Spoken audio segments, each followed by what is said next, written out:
Hello, everyone. A very warm welcome to the book chapter idea pitching round two for the 18th ASEF Classroom Network faculty collaboration on effective, inclusive, and ethical artificial intelligence in education, AI design. We already had the first round of pitching, and we had a lot of interesting ideas during the last round. And today we are really looking forward to seven exciting book idea pitches. Before we begin, hopefully you had a lovely morning and lovely start to the day in Europe, and you are having a very good day in Asia. Very briefly, some of you missed the earlier sessions. So for these earlier sessions, to ensure that all of you are on board smoothly, we will repeat some of this information. Those of you who are already aware of this information, please bear with us. We will then share about the book chapter pitching brief, and then, of course, deadlines, relevant deadlines. We had an internal discussions, and to make the process smooth and easy for everyone, we made some changes in terms of the sign-up process and the deadlines. So we are going to share information about that, and then we will start with our book chapter presenters today. We will share the order, but before that, may I kindly check if Professor Veli Hillman, if she's here? I am here, Jyoti. Good morning. Good afternoon Good to morning. Good morning. Thank you so much for your quick response, and my apologies that I missed your email. So yes, you can pitch today. In the overview list, I don't have the information, but I will add it. So maybe you can pitch in the end if that helps you. That's Okay. fine. As long, yeah, if there is time. And obviously, I just saw your email. I don't want to take Yeah. over the space, but No just to mention, worries. I'm not entirely prepared, but I do have yeah, thank you No very much worries for at the all. opportunity. No worries. Okay, and then as usual, we will share with what to expect next. So first of all, for those of you who have missed the earlier sessions or is still processing information, again some recap information. So the program is 7 months long.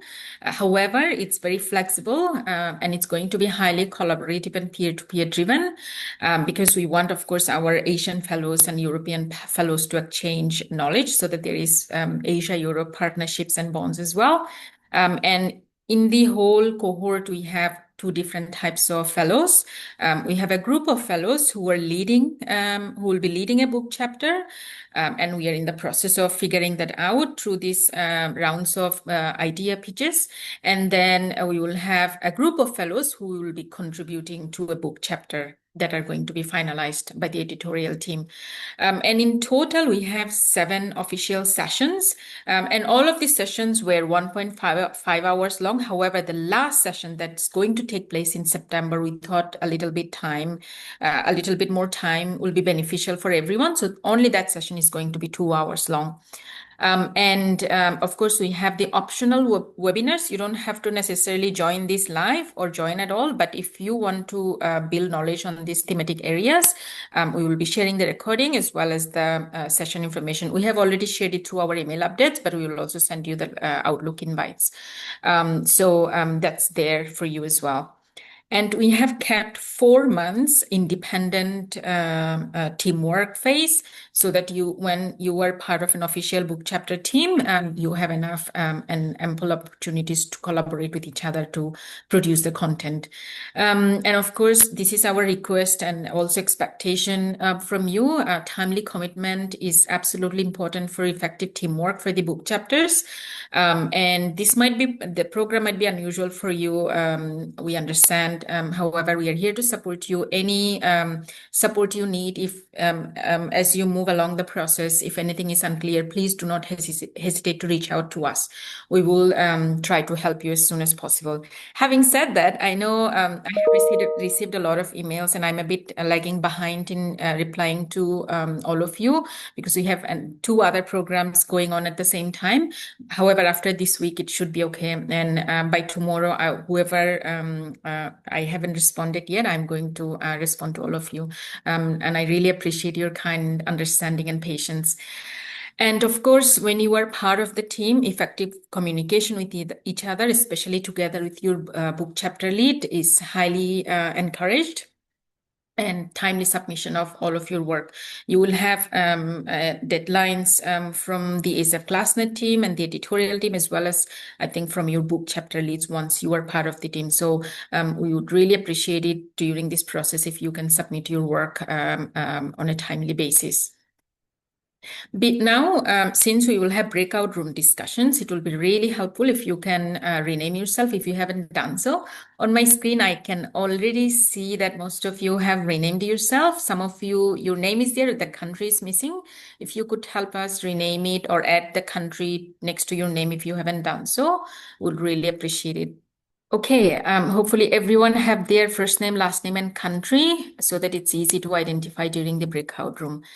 Now, for our book chapter leads who are presenting today, so you will have 3 minutes, and within this 3-minute pitch, we request you to cover the proposed title and theme of your book chapter, the core questions or issues that the chapter addresses, why this chapter is relevant to overall project theme and the book theme, and any initial idea for a structure or expectation from the co-authors that you have, and anything else that you would like to mention. Please note again, only 3 minutes per page. And then we have today 7 presentations total. So we will have one breakout room after 3 presentations, and then we will have another breakout room after 4 presentations. During these breakout rooms, what we really encourage you to do is if you could go to the room that is your first choice, because there might not be enough time for you to move around all the groups. So please make sure that you go to the room that is your first choice. And then you can give the author feedback if you are really passionate about changing anything about this book chapter or any idea, or if something is not clear to you, you can ask that as well. And then, yes, you can join the breakout room of your choice. Last week, we had a little bit of technical glitch. This week, we are well prepared. Hopefully, nothing will happen, and we will have these breakout rooms smoothly. So in the beginning, the way it's going to happen, for example, let's say we have 3 presenters already. We are going to create the breakout room with these 3 presenters. So they will already be allocated in this room, and only they will see the pop-up invitation to join this room. The rest of you, you will have to choose which room you are going to. Once the rooms are open, you just simply need to find the breakout room options on your screen and then choose a room and join it. And if you don't see it, please be patient with us. We will figure that out as soon as possible. And so today we have some updated information for this sign up. But before that, just a quick reminder, those of you who have already presented book chapter ideas, your deadline was yesterday, and we have received most final abstracts. Thank you so much for that. Some of you still haven't submitted the abstract. Please, if you could do that as soon as possible, we would be very grateful. And for those of you who are presenting your book chapter idea today, based on the feedback you received during the breakout room, if you can submit your final abstract tomorrow, that would be very useful for us in terms of planning. Now, before I go to this order, just very briefly, earlier we planned to have all the signups by 3rd of June. However, we realized that some of you might need a bit more time. So the way we have now designed it, on Thursday, 5 June, we will have another breakout room sessions where all the finally selected book chapter leads. At the moment, we have 18 in total, and out of this 18, the editorial team might select 10 or 15. We don't know that yet. It depends on the final abstract. So we will inform these final book chapter leads, and then we will ask them to prepare for this breakout room session. And after the session, we will send a post-session email update with the link to sign up for these book chapters. And also during the session, we will share the link in the chat box as well, so that if you are very sure of the chapter you want to go for, you can immediately sign up. So that's how it's going to go. And the deadline to sign up is by the next day, so Friday, 6th of June. So with that, we have 7 pitches actually, because we confirmed Professor Willy in last minute, and really appreciate her flexibility and agileness with this. So we will have Professor Willy's speech after Dr. Jen Thao. So before Professor Xianggen Hu, please note that Professor Willy. And with that, we will first start with Europe today. We have Professor Thierry Geoffrey. Please correct me if I'm pronouncing it wrong, and apologies if my pronunciation is not correct. And Professor Thierry Geoffrey is from University of Luxembourg. From Luxembourg. The floor is yours, Professor Geoffrey, and you have 3 minutes. Okay, so hello everyone. My name is Thierry Joff from the University of Luxembourg. I work in French linguistics and didactics, especially when French is the language of instruction at primary school level. My work focuses on supporting teaching and promoting language learning for all in the context of heterogeneous classrooms with linguistic and cultural diversity, as well as other specific needs of pupils, such as language development disorders. The overall ambition is to enable a more inclusive school and facilitated citizenship. This brings to the question of how digital tools using AI may help. And my research focusing on developing an online platform that uses games to improve reading comprehension for students aged 8 to 10. The team is interdisciplinary. We are based in Luxembourg, Switzerland, and France. And we've got 3 pillars that I tried to draw: gamification, universal design for learning, considering the player's interface, which means the learner's interface, and adaptive learning, which is driven by AI, and that can be parameterized by the teacher. So the idea is that designing an interface that increases access to activities from a universal design perspective and coupling it with an adaptive learning system could influence not only the access to the activities, but also the relevance of those activities adapted to each student's personal needs. And this changes the way knowledge circulates between pupils and teachers, as the choice of activities is delegated to the AI system. And this is an example of what the design of an AI could bring to primary schools, bearing in mind the necessary precautions when collecting data from children. The chapter I propose, for the moment, named "In What Ways Could AI Support an Inclusive Primary School?" could build on ongoing work in various disciplines in Asia and Europe to provide a comprehensive overview and suggest ways for next developments from an inclusive and ethical perspective. Another opportunity would be to consider what could be the conditions necessary for a successful implementation of AI in primary classrooms to lead to a more inclusive school environment. Considering the technology acceptance model, teacher engagement is necessary but not sufficient if the technology is considered useless or not adopted by pupils. And regarding AI, learning analytics and usage data, there is the possibility of providing learners and teachers with extensive feedback on progress and acquisition. This feedback must also be efficient and accessible to all. Thank you for your attention. I think it's 3 minutes. Thank you so much, Professor Geoff. That was exactly 3 minutes. So hopefully those of you who have questions for Professor Geoff, please note them down so that you can ask him during the breakout room session. Before I go for the next presentation, I'm going to share my slide again. Hopefully everyone can see my slide. Yes, I see some nodding. Okay, now we have the final list. So for everyone's reference, I also put this in the chat box so that you are aware of the order. So next, we will have Dr. Umar Sheguna from Malta, from the Ministry of Education, Malta. And then we will have Dr. Imogen Caseborn from research lead from University of Cambridge, UK. And then we will have the first breakout room for 15 minutes. And then we will move on to next 4 presentation. We have Dr. Mei Cho Min, lecturer, Yangon University of Education, Myanmar. We have Dr. Jen Thao, assistant professor from the Chinese University of Hong Kong, China.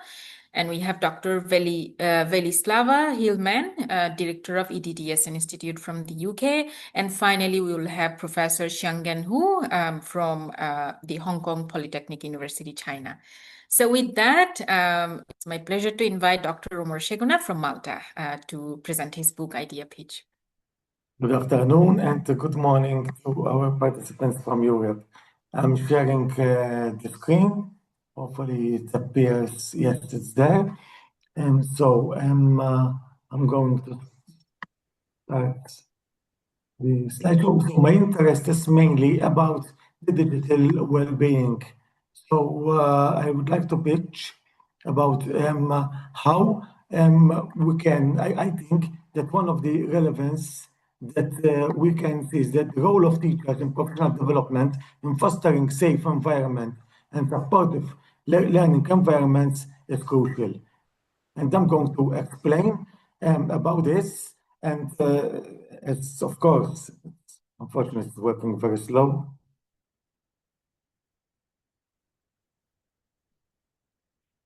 Oh, sorry about this. Yes, this chapter builds on the growing, of course, artificial intelligence, and many students are using AI. And they are using several ways how to sign in. Data is being, of course, not always taken care of. It's not always taken care of.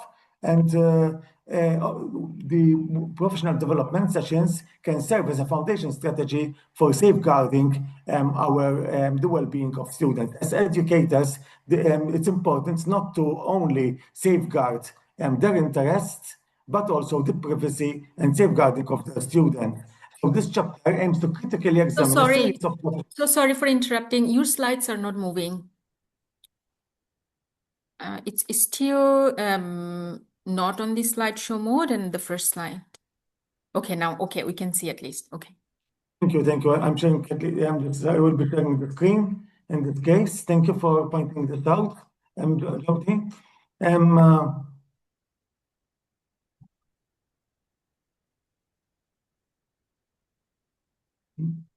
Yeah, the chapter aims to critically examine a series of professional development sessions designed to support teachers in navigating these challenges.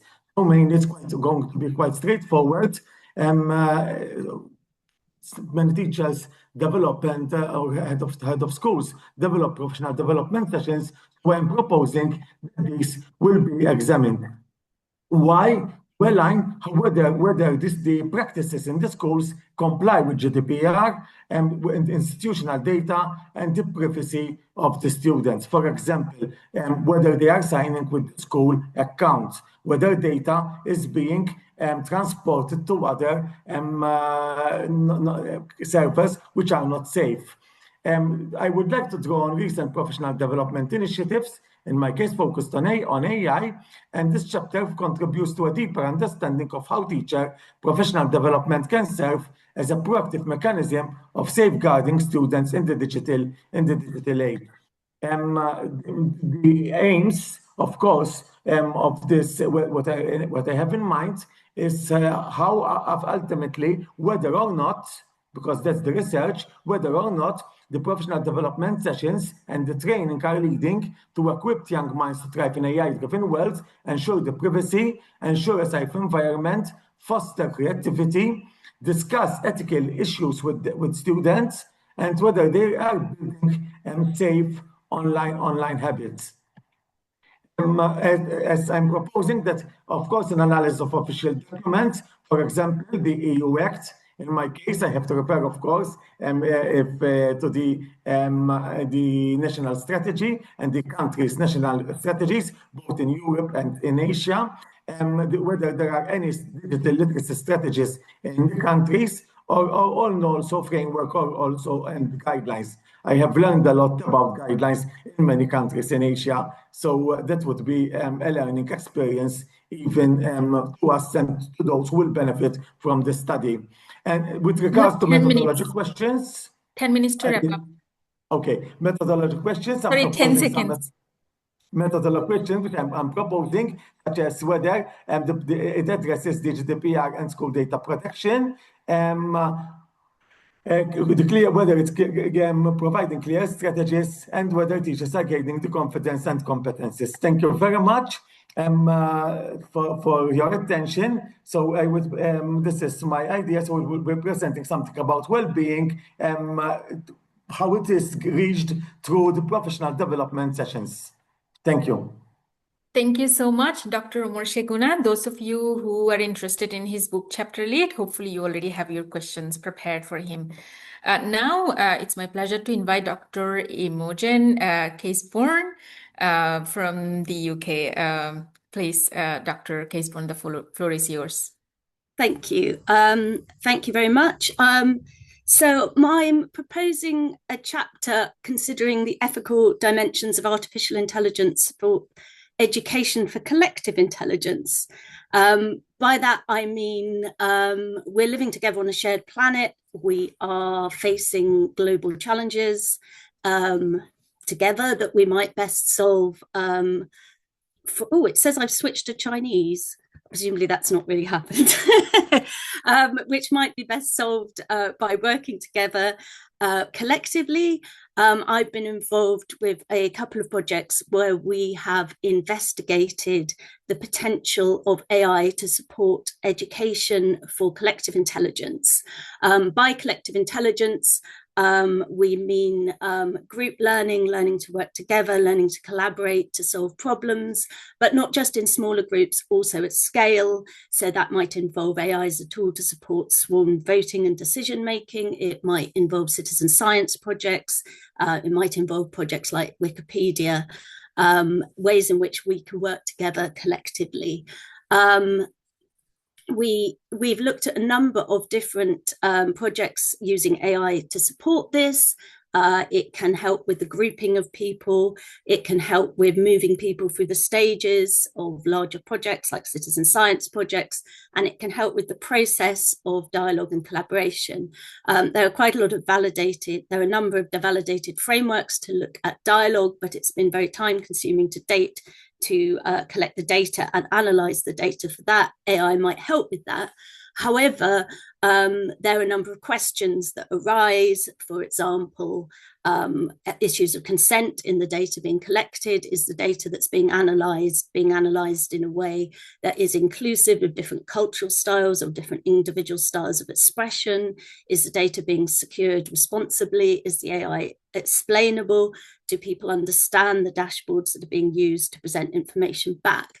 So in the empirical projects that we looked at that were examining AI to support collective intelligence, they didn't look in great detail into these ethical questions. They didn't cover these questions in great depth. I think therefore it's would be very valuable to work together to consider how we might develop AI to support collective intelligence in a way that is inclusive, responsible, explainable, and to think about the ethical frameworks that might underpin future examinations of how AI can support people collaborating, engaging in dialogue, getting better at critical thinking.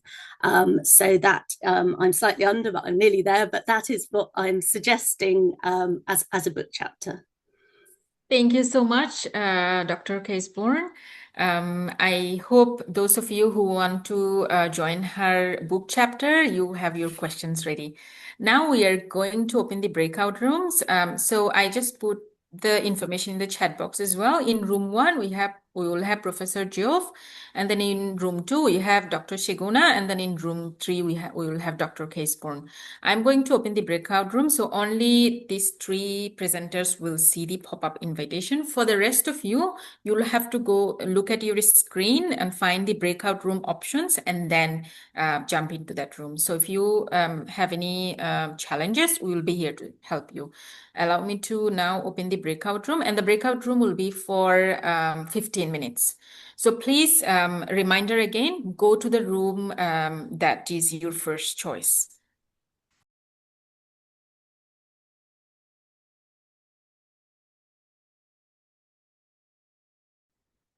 Now everyone is back in the main room. I hope all the groups had a lovely discussion, and hopefully it was very useful for the book chapter leads. Hopefully it generated new feedback as well as insights to move forward. Now we are moving on to the next 4 presentations. So first we will have Dr. Mei Cho Min from Yangon University of Education, Myanmar. Dr. Min, the floor is yours. Good afternoon and good morning, everyone. My proposed title is Integrating AI into Education, Enhancing Pre-Service Teacher AI Readiness. We have already noted the increasing importance of AI in education, and I'm interested in our teachers' competency. Our teachers are ready to integrate AI into their teaching practice and their classroom. Therefore, I'm interested in our teacher education institution. We need to consider about what factors pre-service teacher readiness or integrating AI in education.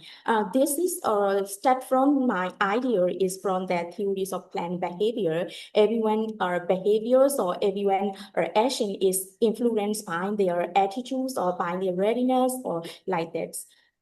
Therefore, in this case, I'm interested in fast pre-service teacher readiness for integrating AI into education for the systematic literature review for Asian countries. And after that, if possible, we have to do the empirical study for and compare, and every country have their own benefits and challenges or similar, and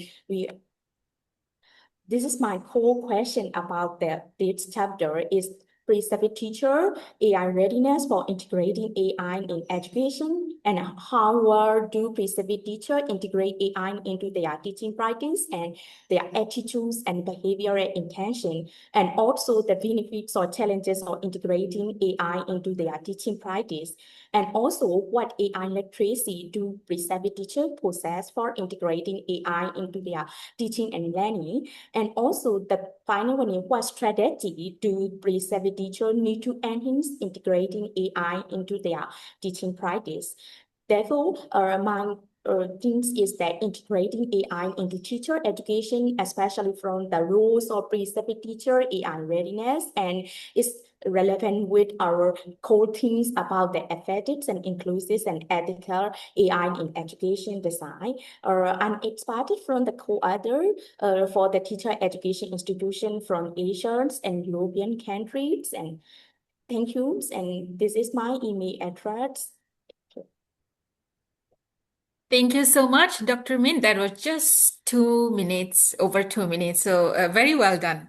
Now we are going to invite Dr. Jen Tao from the Chinese University of Hong Kong, China. Dr. Tao, unfortunately, will have to leave after his speech, but he's going to share his contact details in the chat box so that if any of you have questions for him, then you can write to him. He will not be able to do the breakout room. Dr. Tao, the floor is yours. Okay, hi everyone. This is Zhen Tao from the Chinese University of Hong Kong, Shenzhen. It is a very simple pitch. I just received the message from my colleagues 2 hours before, so I will just very quickly report the chapter proposal. It is also one part of our ongoing project, the construction of engineering education curriculum system for K-12 in the area of AI. We have 5 guys, and we are very welcome experts who are interested in the topic collaborating with us. As science, technology, and the industry undergo global transformation driven by AI, developing skilled engineers for the AI era has become a priority for nations seeking to strengthen their pool of innovative talent. While higher education in engineering focused on specialized training receives considerable attention, but the engineering education at the primary and the secondary level is often neglected. This early stage education plays a crucial role in sparking interest and building foundational engineering literacy. Waldorf frameworks like ITEA, International Technology and Engineering Educators Associations, stands for Technology and Engineering Literacy, have been proposed, such as the picture I showed on the slides. Their relevance in today's AI-driven world remains uncertain. So we think it is a big question to ask, are these contents still applicable in the age of AI? As AI continues to reshape educational environments, our study wants to explore what engineering literacy should entail for students in primary and secondary schools. The core literacy framework is very important because curriculum, whether national, local, or school-based, need to be designed based on core literacy in order to set curriculum goals, organize and select curriculum content, and establish educational evolution standards. So we want to first construct the K-12 engineering literacy framework. We have 3 steps to conduct the research. The first is reviewing existing core literacy framework for engineering education in K-12 in China or worldwide. Secondly, we will incorporate new requirements brought by the AI era into primary and secondary education. Like AI literacy, we have some new requirements for our students. A theoretical analysis will be conducted to construct a core literacy framework suited into this AI era. The third step is we will use the Delphi method expert consultation to revise the framework. That's all. Thank you. If you are interested in the project, we are very welcome to contact me. I will post my email address on the chat box. Thank you.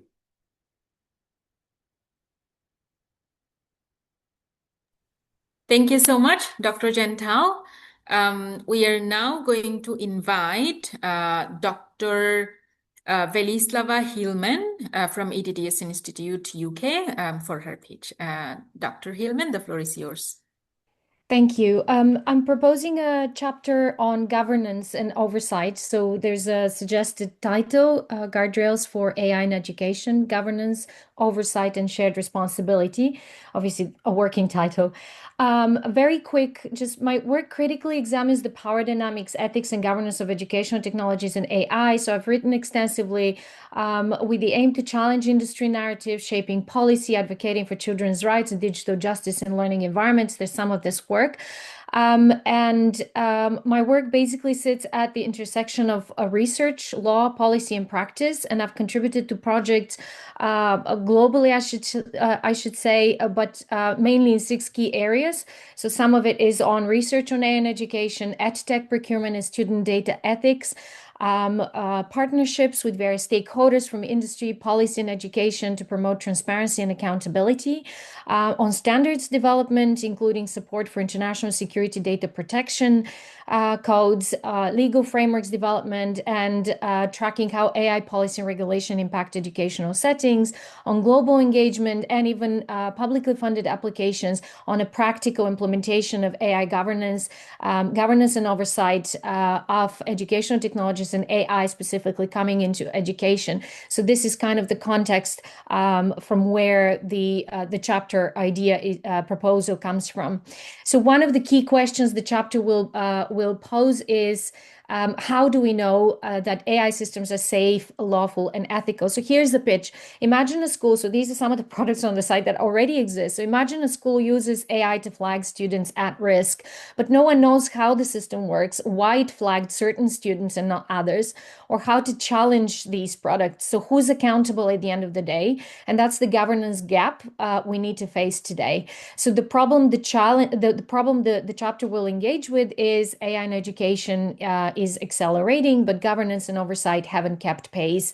We do have some guardrails, we do have frameworks and legislation coming into the space, but without clear roles, transparent systems, or impact assessments, we risk deepening inequality and eroding trust, especially for the most vulnerable learners. So the chapter will focus on governance, oversight, and system assessment for ethical, inclusive AI in education, and it will aim to define what effective oversight looks like, offer tools like audit frameworks, procurement checklists, guidelines to inclusive system evaluation, and explore how to embed accountability from design through to classroom use, because this is a work that is collaborative, that everybody should be involved with. It's not, governance is not about just narrow individuals. And why this matters: guardrails are not barriers to innovation. They are enablers of trust and long-term impact. And without them, even well-intended AI systems can cause harm. So the collaboration here for writing would be presenting regional case studies within the chapter on AI oversight, practical tools or policy guidance that different regions may be applying already, practical tools for teachers and school leaders, insights on student data, transparency, or participatory governance. So something that already works or conceptually might be working. Who is this chapter for? This chapter is for policymakers, educators, AI developers and designers, and researchers who are shaping or using AI in education and want to ensure it's governed responsibly, inclusively, and with accountability and meaningful oversight. Thank you. Thank you, Dr. Hillman. Exactly 3 minutes. Now we are moving on to the last presentation for today. We invite to the floor Professor Xianggen Hu from Hong Kong Polytechnic University, China. Professor Hu, the floor is yours. Okay.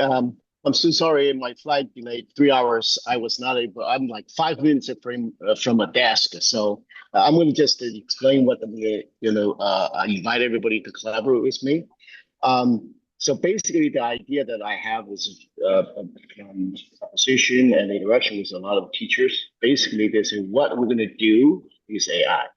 So the way that I try to in this chapter is basically do 3 things. First, from an engineering perspective, I'm an engineer myself. How powerful it is. It is so powerful because if you think about it, it's right now the IQ of the most advanced score is 136. And the second thing, how dangerous it is. Meaning, I'm also a psychologist.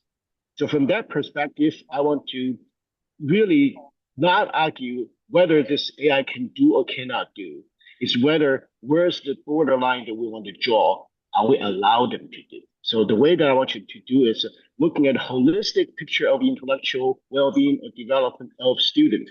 There's 5 dimensions. One is opportunity, motivation, cognitive, affect, and the social environment, social interactions. So I want to examine every single dimension, how much AI actually can do, or even right now, how much it can do, and eventually how dangerous it is if we actually allow them to do the whole thing. For example, if the student have emotional breakdown or something, are we actually let computer do it? Is the computer AI can do it? Yes, can. But human as a whole, we probably do not want that. So my analysis, analytic structure is actually from there. It's more very, very analytical. I invite everybody to, in your perspective, cultural or region, they're really looking at how, from your perspective, where's the borderline? I think the AI in elementary school, may be very, very provocative. It's like a pornography for the kids because we do not want them to start to erode our culture. The human need to be in the driver's seat, and we just allow them or do not allow them to do. So that's the way that I want to write this chapter, and I will send more details when I'm at my desk. Thank you so much, Professor Hu, and really appreciate you making time despite the situation. Thank you so much. I have just shared in the chat box the room information. So we will only have 3 rooms since Professor Thao cannot join for the breakout room discussion. So in room 1, we have Dr. Mei Chomin, and in room 2, we have Dr. Veli Hillman, and in room 3, we have Professor Hu Xiangen. So I'm going to open the room now, and only Dr. Min, Hillman, and Professor Xiangan will see the invitation to join. For the rest of you, you'll have to join the room on your own.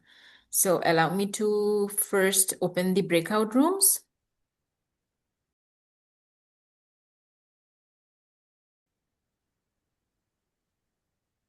Okay, I see that everyone is back to the main room. We hope you all had a great discussions with the book chapter lead of your choice. And hopefully that also clarified some of the questions you had, and also hopefully you had time to give the book chapter lead feedback as well. Since we couldn't do the question and answer session during last round, today we have some time. So we are going to pause here for a very quick round of question and answer session. It can be questions from our book chapter leads, or also can be questions from the other fellows as well. But before we do that, a big round of applause for our presenters, both for today's round and for last session's round as well.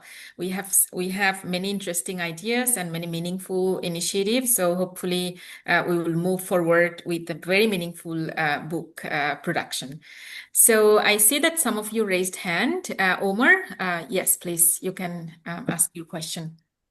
Thank you very much, and thank you everyone for the interesting and fascinating proposals. A question for maybe to help clarify people like me who do not have that area, that field in our schools. What is exactly engineering in the earlier in the primary for children? What is exactly is being done in engineering? Maybe the professors can help us clarify. Because is there a subject called engineering in the primary, or does it imply engineering AI? The exact definition. Thank you, Omar. Any of our fellows would like to respond to Omar's question?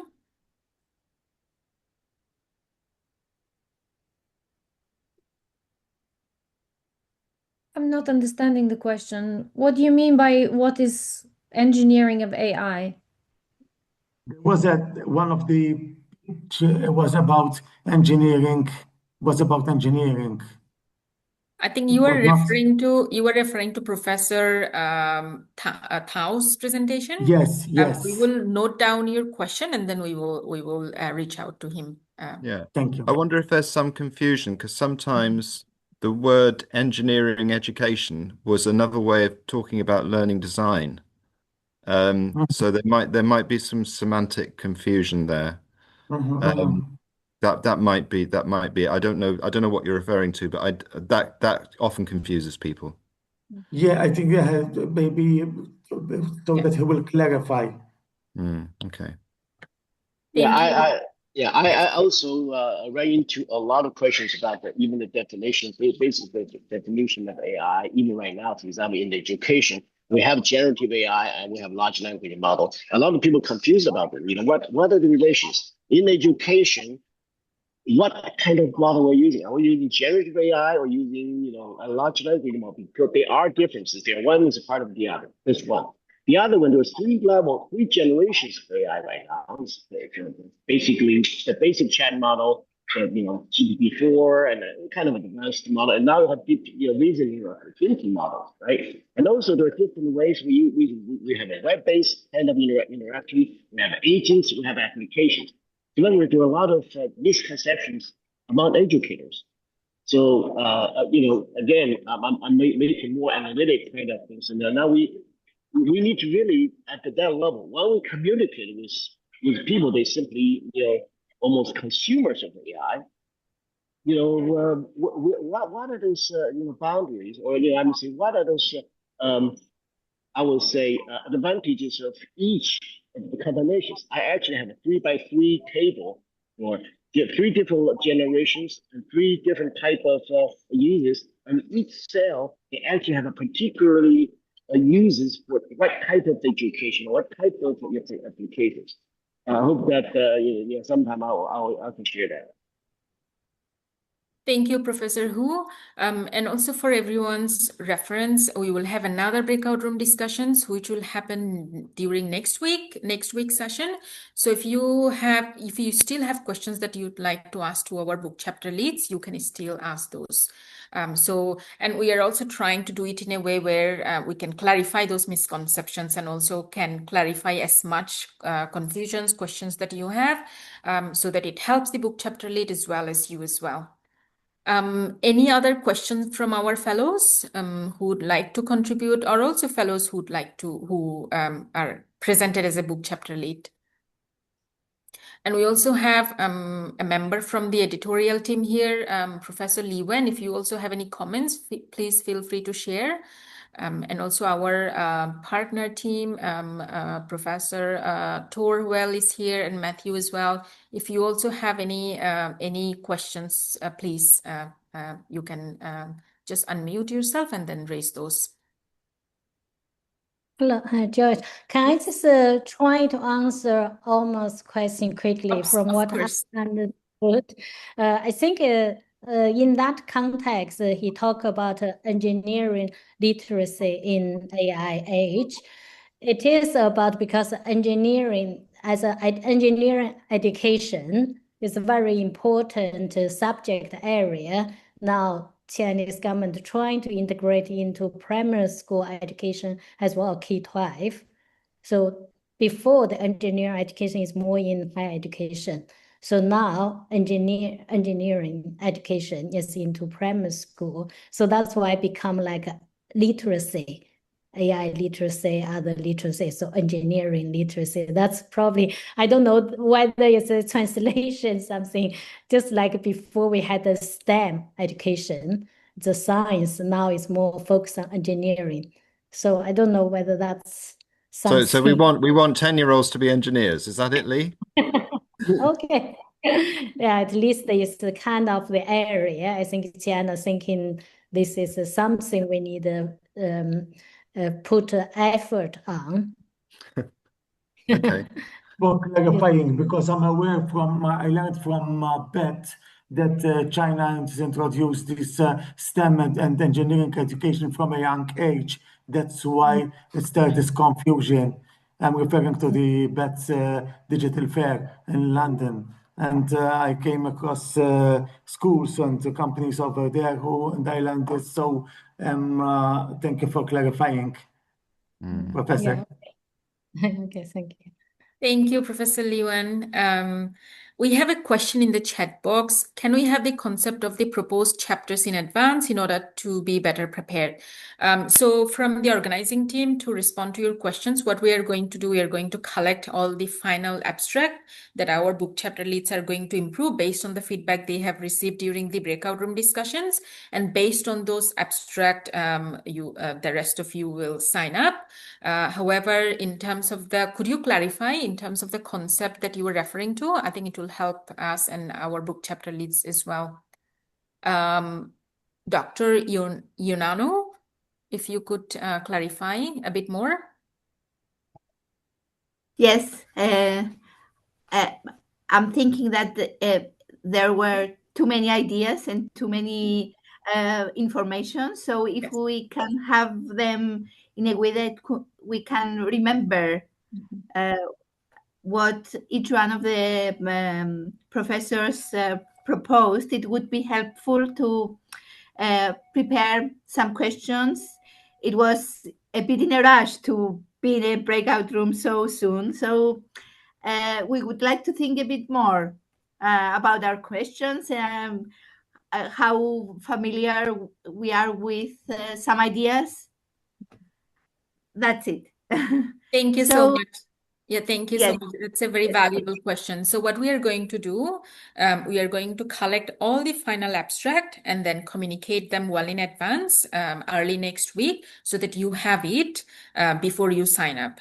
So you'll have it, of course, with the sign up form, but also we will share it in an email update. So the deadline for all the final abstract for our book chapter lead is tomorrow. So by tomorrow, we will have all the final abstract, and then we are going to share it with everyone so that you can read all the book chapter ideas. However, so at the moment, we have about 17 proposals, 18, I think today was 7. Yes, 18 proposals. So from these 18, not all of them are going to be selected. So when we share with everyone the final abstract, it will be the only final ones. So let's say it might be 10 or it might be 15. We don't know it. We will know after the final discussion with the editorial team. I see that we have 2 hands raised earlier, but they are not anymore. So please feel free to ask your questions if you had one. Jyoti, can I Yes, just please. Yes, make a Mark. suggestion? Yes. Which is, writing a book is very 20th century. And maybe one thing that you could do once you've got all the abstracts is stick it into AI and see what AI says as a summary of where people are coming from. There's some very clear patterns emerging, lots of people wanting to think how the education system as it's currently structured is going to adapt to these technologies. How do you train teachers? What do you do in the classrooms? All that kind of stuff. And 1 or 2 people saying the whole thing's going to change. So it'd be interesting to just draw a landscape, use the tools, we could all do it. Use the tools to draw a landscape of what the collective thinking is here. Because it might actually also identify some gaps. And I think there may be some gaps listening to the presentations. Thank you so much. Yes. Love the idea. Love the idea. We love the idea as well, and that's a very interesting suggestions. And thank you so much for that, Professor Mark Johnson. We will definitely do that. Anyone Yes, else? if I can comment quickly on that, partially Absolutely. related, but even from a broader perspective. I think there are 2 big groups of contribution here, some group of assumptions. Those who consider that school and everything else has to adapt to AI, of course, leaving AI some sort of independent variable, probably motivated by corporate interest as it develops. And another group who's considered that if we need to get prepared, we should prepare to control AI. So AI becomes the dependent variable of social dynamic, and I would include democracy on a normative grounds. I mean, the kind of society we want to have, and then we change the technology and all the other way around. So can I ask the author to be explicit about which of these 2 set of assumptions, which I think they are incompatible. Of course, one is welcome to come out with a 3rd or 4th possibility, but in normative terms, I think they're pretty much incompatible. To be explicit about this in their chapters, because this might create also the gap, as you, Mark, suggested. If I think that's a good idea. For another work, or something else. I think there is a 3rd. Publication. I think there is a 3rd, but yes, I agree. Thank you so much. We will add these suggestions to our in the email to our book chapter lead so that they can modify their abstract, because some of the book chapter lead had to leave a bit early, so they are not aware of this information. So we will make sure that everybody knows, then they can modify it accordingly. Anyone else? One more yes, Thor. issue. I think it would be really nice to know a little bit more who is the main target group for the chapter. Not that it needs to have only one target group, but who is the main target group? Because it's a huge difference to write a book that's mainly targeted to policymakers and high up in the sky in a way, compared to a book that's written mainly with teachers that we work with. In teacher education, for instance, as an audience. So just to give a kind of idea where you are heading with this. Very timely suggestion, Tor, for the next discussion with the editorial committee. So we will definitely discuss that. Lee, I think you wanted to mention something. Yeah, just follow what Tori's comments on the audience, who is the audience, because we have a bit of concern about who they're going to read the book, because the book is for the book theory from UNU, and it's about AI and the sustainability. So that's something probably say a little bit more about our audience for the book. Is that right? Because I don't really, so I'm thinking UNESCO's the book series normally target the policymakers in that kind of audience. Is that right? I think some of them are targeted mainly towards policymakers. Some are both for policymakers and practitioners. For example, the AI competency framework, for example, and some are very done in a way that is for the practitioners only, like teachers and school leaders. So I think we can definitely talk more and then figure out our final target group for audience. Yeah. Thank you, Lee, and Tor as well for this question.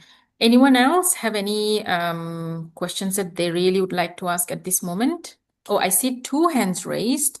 I see Mark raised his hand, and also Professor Hu. Please, first Mark and then Professor Hu. Okay, so it's another suggestion, Yes. which is that we build up a shared bibliography. So if we look at all the literature that we're looking at collectively, that will give us some sense of the intellectual landscape. I think the opportunity is for collaboration and synergy between the different positions.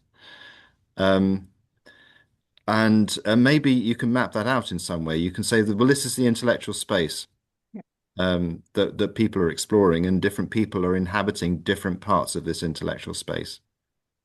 I love the idea, Mark. Thank you. So in our next step, what we are going to do, we are going to have a call with all the book chapter leads.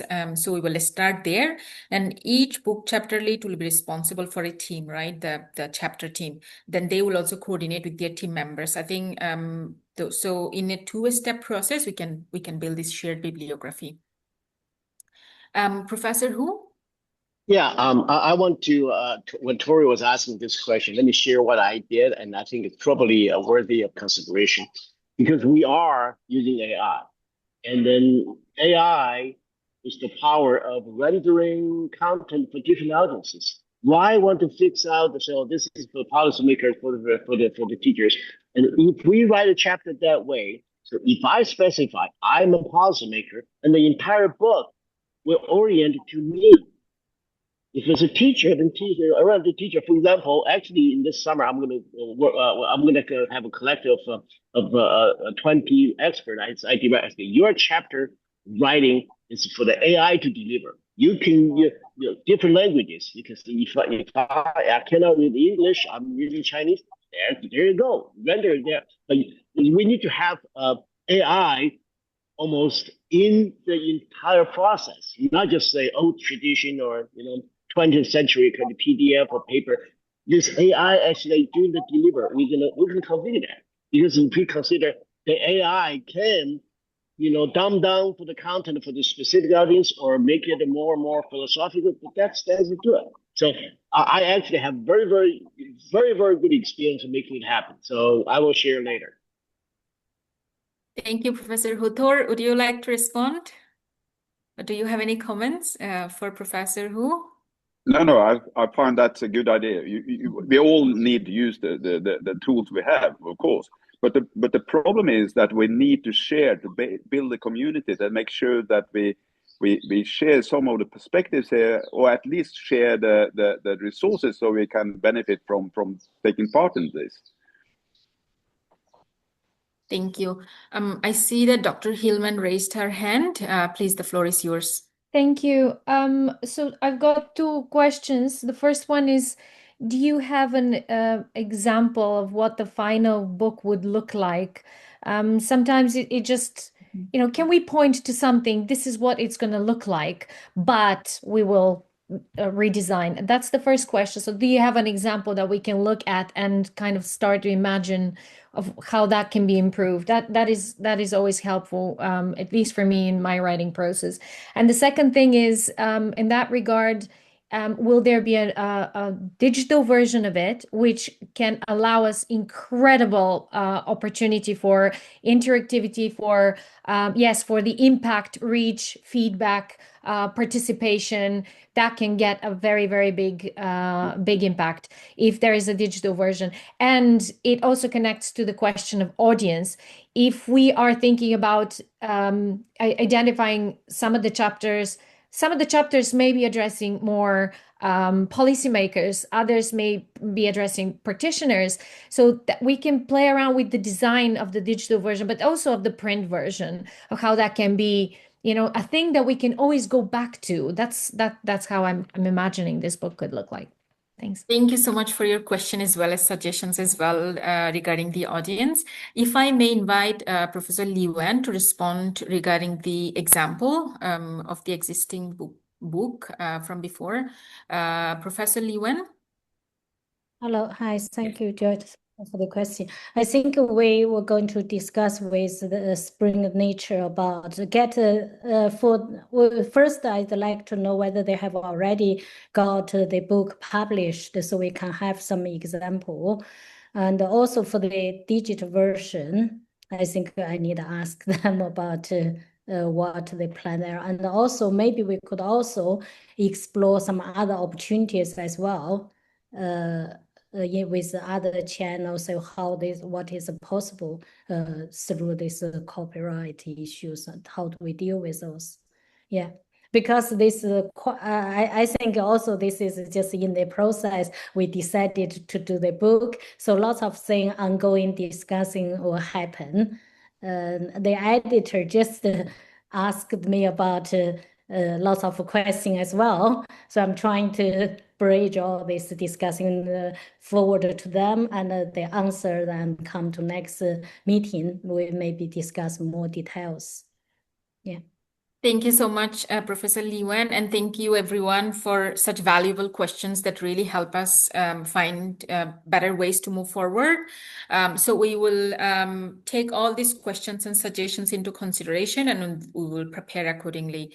And we will also update you about the process more, and about more information and insights about the book during the session with our editorial committee, as well as the advisors of the program. So we will have a session regarding the book template, and also more specific questions about the book chapters. Before that, so those of you here who have already presented, if I go back very quickly, so for you, the deadline to submit your final abstract is tomorrow. Please help us by submitting it on time so that we can share it with everyone. And we will discuss with the editorial team, and then we will have the final selection of the book chapters, and then we will share that with you in a post session email update. And then you will have then another chance to join breakout room discussions on 5 June Thursday with all the final book chapter leads. So let's say we select 10 book chapters, then you will have 10 breakout rooms, and you can go to the room of your choice. So that day we will try to allocate more time for the breakout room discussion, so that any questions that you may have, you can clarify those. And then what we are going to do, we will, of course, we will share the final abstract in advance with you, but also in the sign up form. And we will ask you to indicate your first, second, third preferences for final book chapters. And then, of course, depending on, Asia-Europe balance and also the thematic balance, we will, you might get your first choice, but you might end up getting your second choice. So hopefully it's okay, because all the chapters so far seems very interesting. And then, so during the session also, we will just share the form in the chat box as well, in case any of you are already sure and want to immediately sign up. And the deadline for signing up will be 6th of June. So we have some time, you have some time to process and then make your decision. So with that, you have another optional webinar coming next Monday, Ethical AI at Design. And we shared an email earlier this week. We had to postpone our webinar 2 on effective AI tool to June 23rd. And we will send you the updated invite and information. And in our email, we have already shared the links and all the information with you as well. And then, yes, on 5th of June, Thursday, we will have the final breakout room discussions with the final book chapter leads. With that, if no one has any more questions, we are already running over by a few minutes. We will end the session here today. Have a lovely day in Europe and a very lovely evening or afternoon, depending on where you are in Asia. Thank you so much for active conversation and as well as your engagement and your commitment to this program. Thank you very much.